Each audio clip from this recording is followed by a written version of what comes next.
So we've seen that by considering the interval, the subinterval, the ith subinterval with sample point x sub I star, we're able to write down our approximation to the area. We're able to evaluate our density, both based on the sample point x sub I star, the mass of the region beneath the graph corresponding to this interval. We total those contributions, obtaining this sum, which, as our delta x goes to 0 and our n approaches infinity, gives us a limit. Our sum of the delta m sub i's then approaches the integral of f of x dx, f of x delta of x, f of x times the density function, times dx. And we see how this expression comes from this expression. For our specific example, we've assumed the function f of x equals 2 minus x squared with the density function 1 over the square root of 1 plus x. Our graph looks something like this. So here's our region. As x gets bigger, the denominator of this function gets bigger.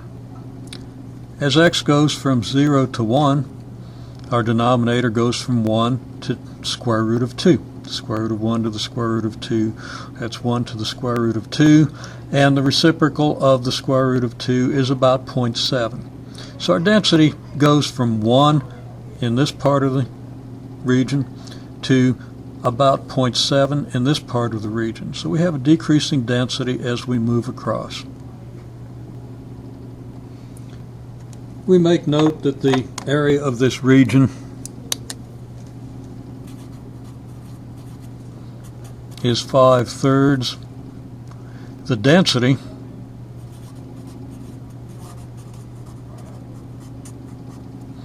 is less than or equal to 1, because of course the density at the left hand side is 1, and it's greater than or equal to the reciprocal of the square root of 2, which is about 0.71, and I'll just lowball that a little bit and say 0.7. Our average density is somewhere between 0.7 and 1. Now we can't say that, well, let's just average 0.7 and 1 and get 0.85 and call that our average density. In the first place, the density doesn't fall off linearly. This is not a linear function. In the second place, the lower density 0.7 applies to less area than the density 1. So there's no way to accurately figure out the average density other than to go ahead and do the integral and apply the definition of the average value of a function. However, we can certainly say that the average density being between these two values means that the mass is going to be less than or equal to the maximum average density times the area, which is 5/3, and the minimum average density, which is actually a little bigger than 0.7, but we can certainly say that 0.7 times 5/3 will be less than or equal to the mass. Now 0.7, let's just write it out that way, 0.7 times 5/3. We can approximate that. That would be 0.35 over 3, a little less than 1.2. That would be almost 1.7. So the mass is somewhere between about 1.2 and 1.7. We can apply this integral to get the mass. We can integrate from 0 to 1 our f of x, which is 2 minus x squared, multiplied by our density function, which is 1 over the square root of 1 plus x. Integrate that with respect to x. Now this isn't a difficult function to integrate. I'm not going to take the time on the video to go through the details of the integration. You can split this into two integrals, 2 over the square root of 1 plus x. Let u equal 1 plus x, so that you're integrating 2 over the square root of u. dx will equal du. That's a straightforward integral. And x squared over the square root of 1 plus x. Maybe a little tricky. Let u equal 1 plus x so that x equals u minus 1. So that x squared is going to be u minus 1 squared. The denominator will be square root of u, and you're going to get a series of power functions.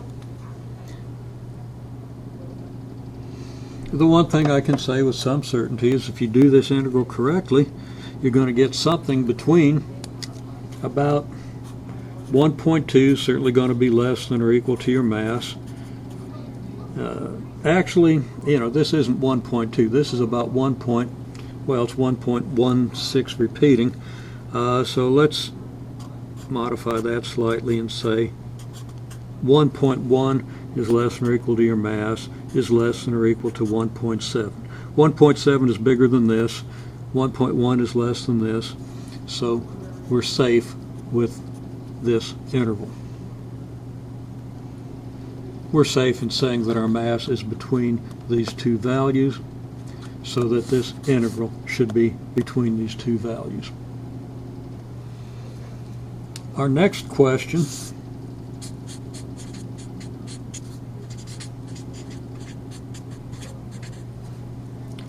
what if the density doesn't just vary as we change x, but also varies as we change y?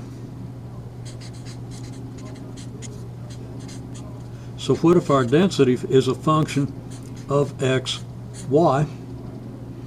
And let's just pick a function right now. Let's pick a function kind of similar to this. Let's do 1 over the square root of 1 plus x plus y squared. What if we had this density function? How would we then figure out the mass of this interval? Rather, not the mass of this interval, but the mass of this region.